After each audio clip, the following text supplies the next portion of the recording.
never been done before. We the people tell the government what to do. It doesn't tell us. We the people are the driver. The government is the car. And we decide where it should go and by what route to do. We the people are free. And I hope we have once again reminded people that man is not free unless government is limited.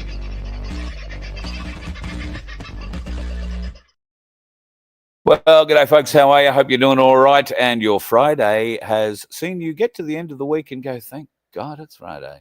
And your weekend is not looking too bad. Mine's looking decidedly good. Donkey's nostrils. I'm going to try that on a donkey. I brought ping pong balls. I'm going to colour some eyeballs on there. We're going to make our own eyeballs up donkey's nostrils. I'm joking. Sandy will kill me. I am at the Good Samaritan Donkey Sanctuary, and Sandy and Baz are here. They're just that side. So hello, say hello. Hi. Hello. There you go. Oh, look at Baz. He's even put on his deep voice for us. And I'll be here for the next few days. So we're going to have a pretty short show tonight because I've driven all day today to get here, and I've only just arrived, really. So I don't have a great deal to tell you tonight, other than to say those bastards in Canberra did it, as we fully expected they would.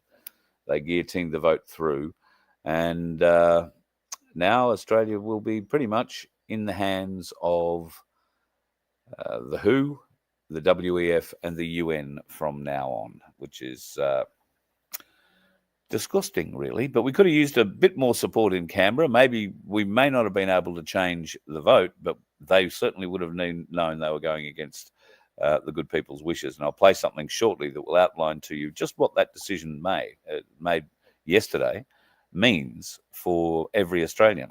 Toxic first in the house tonight, mate. Lovely to have you in. Timmy's in as well. Some know him as Spazza. For some reason or other, all of a sudden he's starting to give us his real name. Don't know what's going on there. Lady Rider Rose, lovely to have you in. Tony, my good mate in Melbourne, marvellous man. Margot, lovely lady. We're full of lovely people here. The Good Samaritan Donkey Sanctuary included. May I just said, just letting you know. I've got to say that because I haven't eaten yet, and apparently there's a promise of food later, so better say the right things. Connie, I hope you and Alan are doing okay, and life, the universe, and everything in your part of the world goes well. Sunflower is listening tonight. She is painting. So rather than viewing, you're not missing much because I'm outside and you can see the vision is not terribly flash. And even if I were to remove my background, which I can do just like that, it's not really helping. You see the bright light behind me? That's the problem. So you can see Baz's caravan. I'll leave it like that for the time being. The bush tracker. Good vans. Today, I had a beautiful breakfast this morning with a lovely lady in Canberra. It was lovely to catch up, and very nice bacon and eggs, can I just say as well. Thoroughly enjoyed by myself and all others around. And then I caught up with one of our very own, Daniel, who has been a member of our family here in the chat pretty much since the get-go, I think. I've promised Daniel to pop in and see him on a couple of occasions in Canberra and just haven't had the ability to get to him, or I've just been in and out of Canberra very, very quickly. So today was the first opportunity to do that, and I've got to say, great pleasure it was. The man knows how to make a vanilla milkshake, can I tell you that? He's also pretty good with a greenish type thumb. And has a great deal of knowledge on the things that you throw into a garden and can be helpful to you. So it's wonderful to have such libraries of information in so many different areas from our family here. And if you ever need to know what to do with donkey poo, we can help you with that too. There's many great things you can do with donkey poo. Roses, I believe, are exceptional. And there might be a bit of that for sale if you're interested. I don't know. Will Australia Post let you ship it? Not quite. Not quite. So, all right, let me show you what I did manage to pick up very quickly in the last half an hour or so that I have been here. America, of course, is going through Thanksgiving and their holidays and hangovers that go along with that. So there's not a huge amount of news coming out of the States at the moment. The big thing that is coming out of the States is the price of gold and silver. We'll get to that shortly. But more than 415,000 permanent and long-term arrivals have arrived in Australia in the first 9 months of this year. Does anybody want to go back and explain to me the Albanese immigration numbers he's talking? They were 200,000, were they? 285,000, I think, plus visas for school or students. These aren't student visas. These are permanent residency visas. Permanent and long-term arrivals. And they just keep flooding through our borders at a phenomenal rate. And as I said yesterday, I don't know what was going on in the Great Hall, but it was full of Sikhs. It was some kind of a festival, I guess. And look, I don't begrudge people doing things in the Great Hall. At least it's being put to use. But I think I'd probably prefer to see Aussie things happening inside there. But not yesterday. Yesterday was extremely difficult if you were looking for Aussies around Parliament House. The only ones you actually found were sitting in the gallery of the Senate or the House. And even then, we were outnumbered by Chinese, particularly.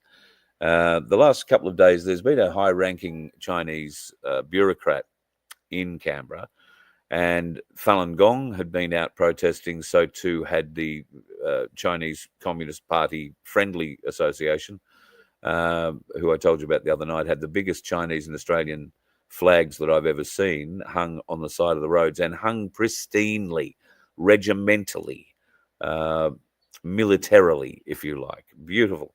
And every one of them made in China. The irony wasn't lost on me. The Australian flags, they're hanging lost in China. But that was very definitely, and it was interesting, given that I've been to a couple of protests now, it was very interesting to see how the Australian protests are organised versus how the Chinese protests are organised. And I've got to say, if we want to step up to the Chinese style of doing things, we've got a long way to go. I somehow think there may have been some coaxing going on in the background prior to people turning up, so that when their chants were being made, their chants were in perfect unison. It was almost like watching a Chinese military parade with that perfect kind of in-step, lockstep that they march like. Well, they were doing the same with words and singing songs. One of them, I had to take a double take, and I wasn't fast enough to think about getting my camera out and recording it. But the day that I took the photos I showed you last night of the people who were gathered out the front of Parliament House yesterday, they all started singing a song. Well, they were worded up about the song in English and Chinese, and how they wanted a robust version, a robust singing of that song. Well, they certainly got it. But as I was walking away, I actually thought somebody put a record on and was playing it backwards.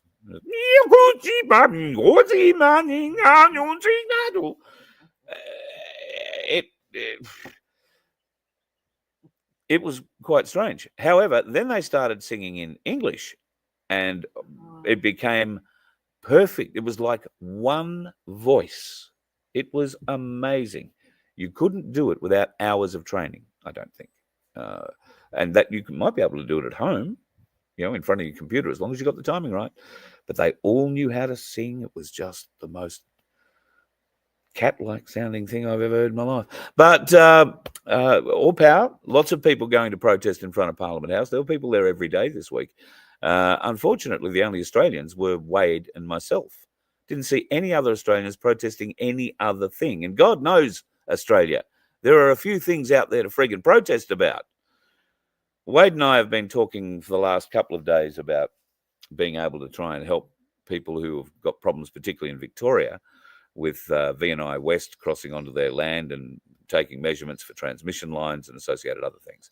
The farmers don't want that. Many of them are dead set against it. And in a particular area, sort of between St Arnaud and Horsham, if you like, broadly speaking, but more between Marnoo and Shepparton, Marnoo and St Arnaud, rather, there are a lot of actions being undertaken at the moment by the locals there. And it's great to see so many farmers getting behind their mates on the land in that area.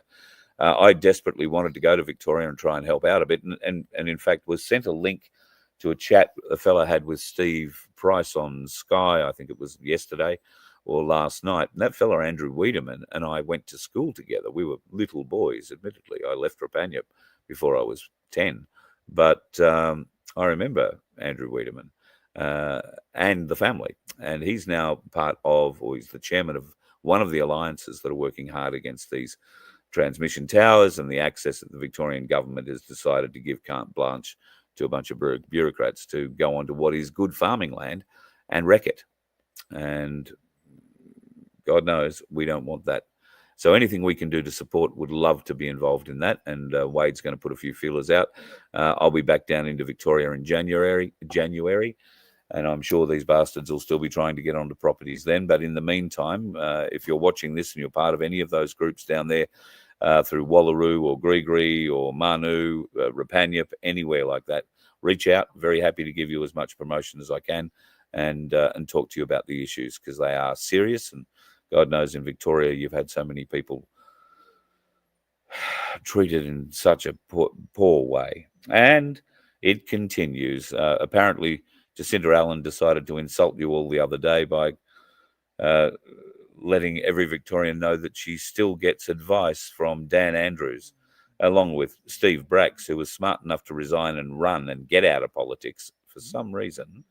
He just woke up one day and decided, I don't want to be Premier anymore. That was a weird one. And John Brumby, who was another Labor wannabe for many, many years and managed to get in after the Jeff Kennett years from memory. So scary times for people in Victoria. There are no end of the laws that they're going to instill upon you to instigate control over you and have you do whatever they deem possible. It makes you wonder how 450 or whatever it is, 1,000 people, this lot, 415,000 permit. Why the hell would you want to come to Australia given what they're doing to this country? It's unbelievable. And the other bit of news that's kicked up about these god-awful wind turbines is that the ones that are being produced in China are full of asbestos. That's going to make it very interesting for the farmers who've got to go and get rid of these things after they come out, fall down or collapse or burn up or do whatever they do. And then wouldn't that be just what you want? A burning turbine full of asbestos on your property. I don't know how that's going to work if you're a dairy farmer, because that could have a great impact on what your cows are eating and therefore what's going into their gut and what's going into the milk. Did nobody think this through before they decided to turn these things together? Did nobody do? I mean, it's not a big stretch to think that the Chinese use asbestos. You might remember when they started sending their cars out here. The Great Wall, I think, was the first model that came out here. They had to send them all back. Well, they didn't send them back. All the brakes had to be redone because they were asbestos brakes in them. But Australians had been driving them around for 12 or 18 months before that was made public, and there was a huge callback to get them all taken back in, get whole new brake systems put into them. But China uses asbestos extensively. They don't give a shit if it kills people. Don't care. It's really good for what we need it to do. And that would be working and housing the gearboxes in those turbines, because they can take a lot of heat. And congratulations, everyone who's got one or more of those turbines on your land. You now have a hugely significant asbestos problem. However, our good mate, Skipper Pete from far north Queensland, is an asbestos removal specialist. So rest assured, Pete, you might be getting a bigger boat in the not too distant future. Just might be possible. A couple of quotes to pull down a few of those. You might only have to pull down 2 or 3. You never just buy a huge boat and we'll sail the world together for the rest of the year. You know, in a blokey kind of way. I mean, you'll teach me how to fish. It'll be fun. I'll teach you how to be a radio person. That'll be fun. All right.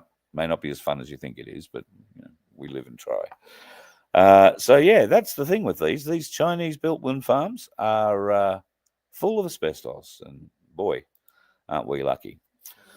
Some interesting news came out of Canberra. Well, actually came out of America in the last couple of days, but really hit the Australian news cycle yesterday. and that is that Donald Trump wants, particularly by name, the Australian embassy, or the American embassy here in Australia, to start looking into migrant crime rates and the crisis of migrants in Australia right now. Now, he said he's only doing this as a friend. He wants to look and see just how bad things have, become and how much worse they can probably get. And I think it's not too much of a exaggeration to believe they can get a whole heap worse. So Trump has, I guess, made a number of statements about migrants in America, and today, or just in the last few hours, he's released his re-migration plan.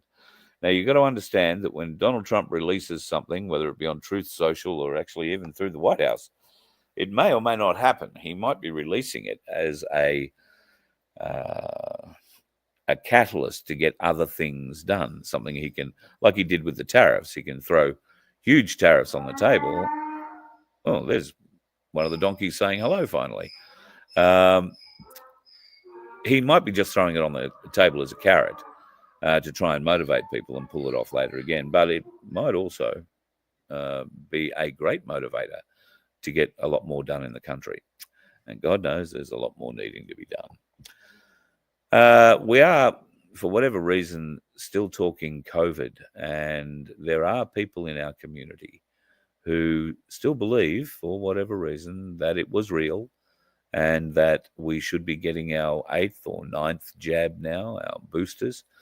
Sadly, the Australian government is bribing national health organisations to keep the song going, so to speak. And I'm extremely disappointed to have to tell you that the National Heart Foundation has jumped in with both hands. Now, there's probably hundreds of millions of dollars in funding based around what they're doing here. But it is quite sad. They're making the excuses. After COVID-19, your risk of heart attack or stroke can double. Only if you've been jabbed. That's the bit they're not telling you.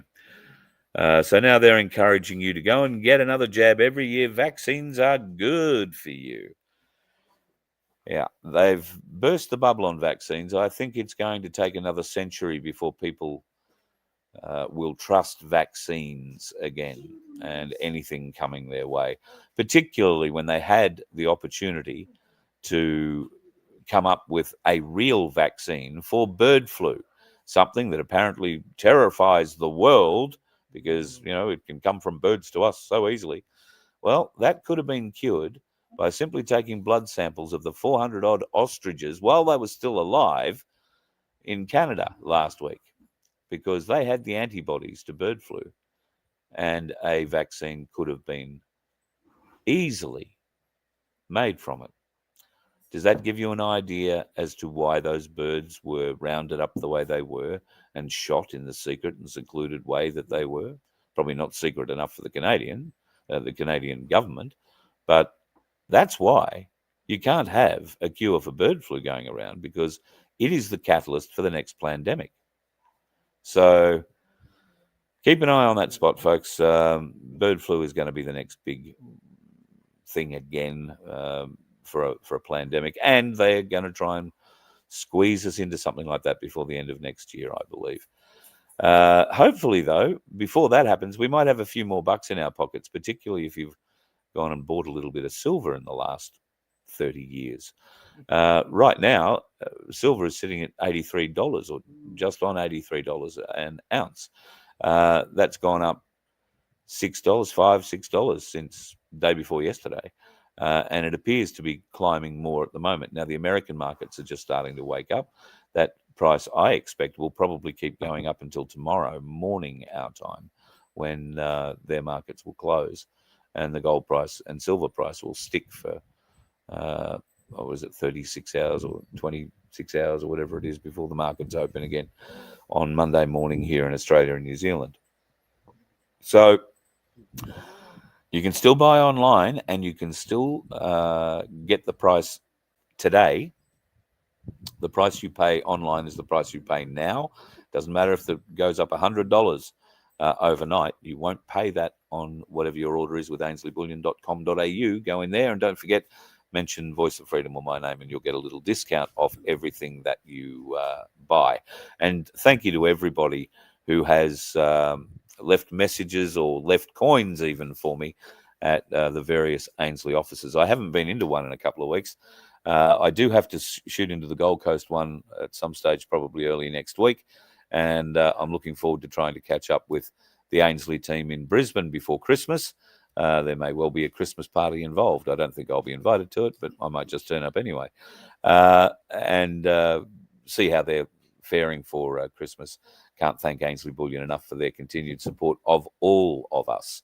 I know they're just selling you a product, but at the end of the day, that product can have a huge impact on your life if you're able to hang on to it and watch it grow, like I know so many people have.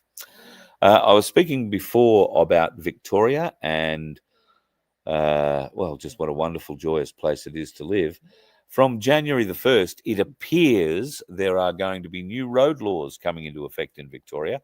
And this fella popped up on TikTok to tell us about it. The Victorian government is releasing the toughest road laws in decades, but they're not telling anyone about it. These laws come into force January 1st next year, 2026. If you are 1 to 10 kilometres over the speed limit, you get double demerit points. If you are 20 kilometres over the speed limit, your car may be taken from you on the spot. For at least 7 days, it's impounded. Then you have to go to the court, beg the judge for your car to be returned to you.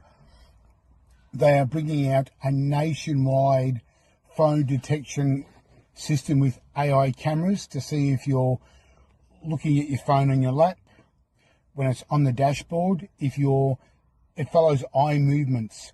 If you're reading text in your car while you're sitting in your car and reading it, whether you're at a stoplight or not, you still get a fine. If you're stopped at a red light and you're texting, you'll get a fine. The first offence is $500 and 4 demerit points. The second offence and thereafter is $1,000 and suspension of your licence. Under the new regulations, if you drive more than 4 hours, it is mandatory for you to take a 30-minute rest. Cars built after 2024 have a computer logbook built in the system. Now, if you're pulled over by the police and they suspect you're driving more than 4 hours, they are able to access that computer and feed off the data. So look it up. This is coming through. It's all about revenue raising, but they're not telling anyone about it. They want a lot of people to get a lot of fines so they can come, oh, look at our money coming up. Yay!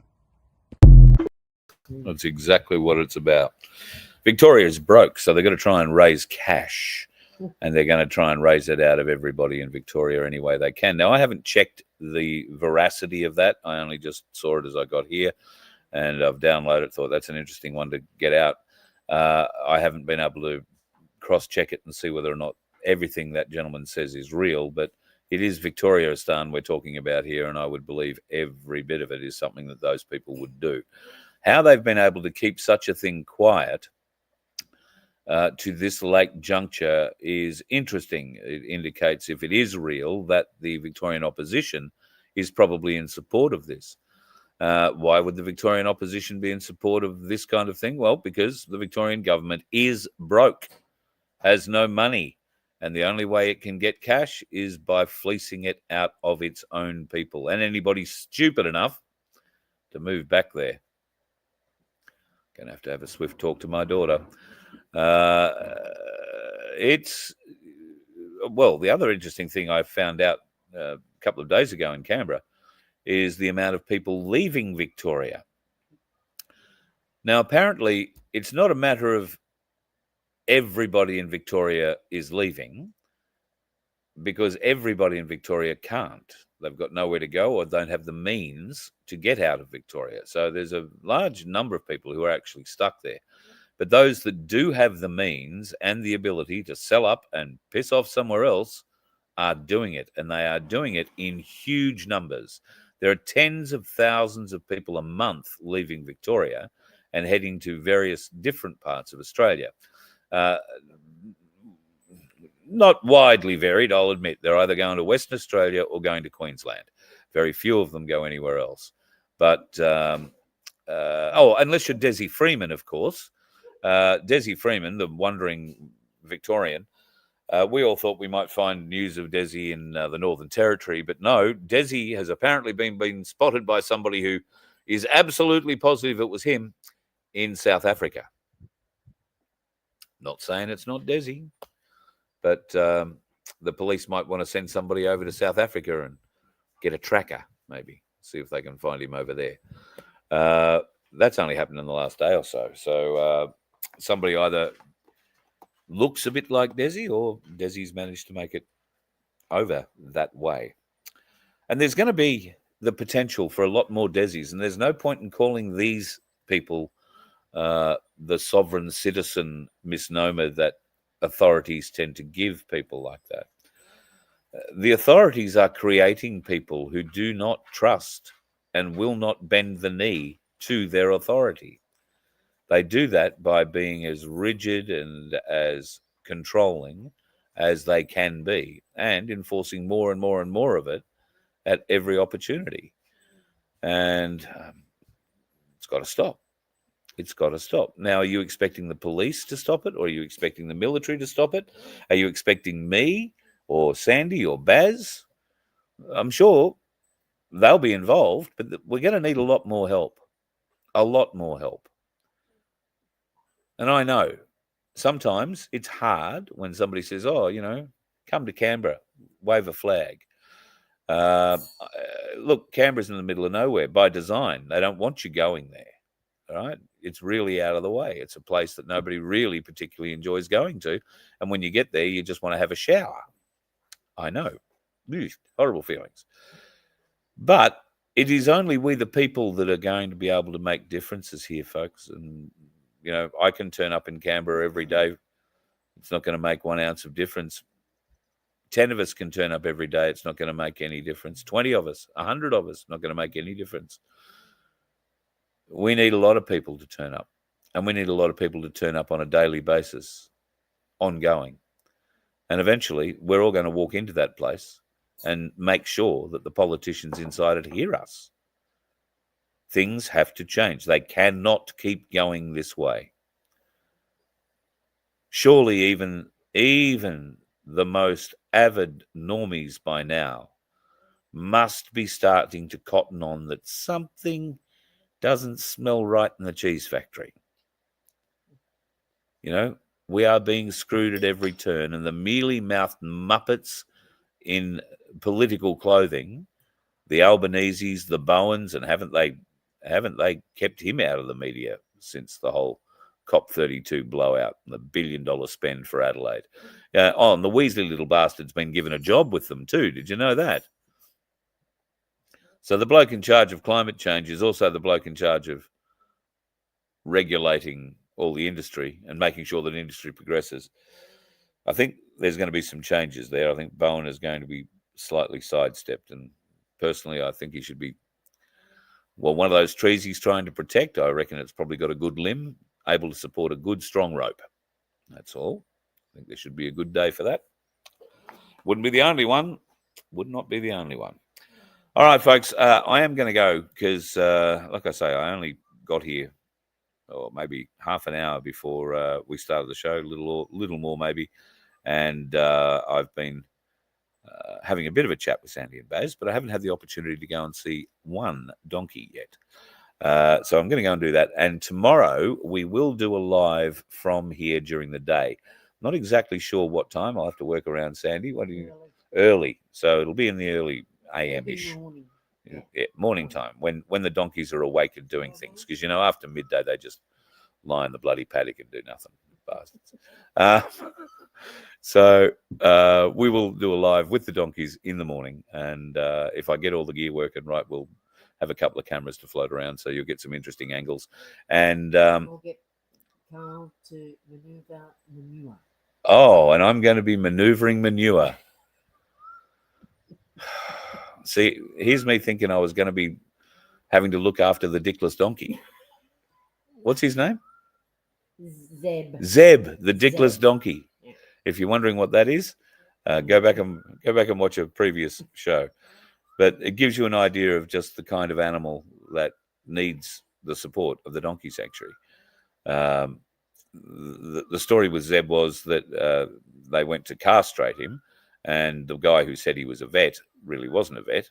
He grabbed more of the meat and less of the potatoes, shall we say, and left one ball on poor old Zeb and took everything else. So I've actually written a song using AI called Zeb the Dickless Donkey. And we might even give it a run if I can dig it out. But Zeb would have been left to, well, God knows what sort of fate. And now he's got a home here for life, as does every donkey that gets onto this sanctuary. So it's just a shame that 108 at the moment. Yep. Oh, 109-ish, nearly 7.5. Yeah, 100. Right, 109-ish. Oh God. Barry wants to show cricket off later. I'll need a bigger lens by the sound of it. Yeah. So we'll go and check out the donkeys. We'll spend some time with them tomorrow. And if you can't come and help in person, moving the manure, then you can go and buy a $2 ticket in our lottery. And I don't know how many tickets are left in there for this one particularly. There were less than 100, I think, last night. So we might be able to knock that over. And if we knock it over, I'll pick up an extra pile of poo or something. I don't know. Oh, Disco's come down for a bit of a look up the back. So I can't show you. It's on the laptop. You'll never see him. But rest assured, you will see a bit of Disco tomorrow. It will be a lot of fun. Yeah, poor Zeb is right, Margot. He's just one example, though. Many of the donkeys here have been abused or just abandoned when their owners have passed on or decided they had a better thing going on somewhere. I imagine a lot of them would find it very hard to give up the donkeys because they're lovely animals. But, you know, plenty of people walk away from dogs and cats as well. They get taken in, but nobody ever wonders about the big four-legged ones. Well, you know, right now we have three disabled donkeys on the property. I think there was a blind one here too. Yep. Yeah. So they require full-time care, essentially, some of these, and others just need a home for the rest of their life. The Donkey Sanctuary provides that, but it can only do that if they can feed them and if they can keep paying the vet bills, and that's a pretty serious issue. So if you would like to donate, you can donate direct to the sanctuary, or you can buy a $2 ticket in our lottery, and they'll get the best version of that we can possibly provide them when we sell all the tickets. So every little bit helps, folks. Every little bit helps. Thank you so much for your support, folks, everything you've done this week to help get me to Canberra and get me home again. And following along, we will put in a bit more effort over the weekend, and rest assured tomorrow anything's possible. I was having a bit of a think about Disco on the way down. I'm wearing my strongest pants, so we'll see what happens. He was pretty keen to try and gnaw through them. Anyway, folks, enjoy your time. Be safe on the roads. And the dickheads today were nominal. That's space talk for not real bad. You let one ant stand up to us, then they all might stand up. Those puny little ants outnumber us 100 to 1. And if they ever figure that out, there goes our way of life. It's not about food. It's about keeping those ants in line. That's why we're going back. Does anybody else want to stay? Let's rock!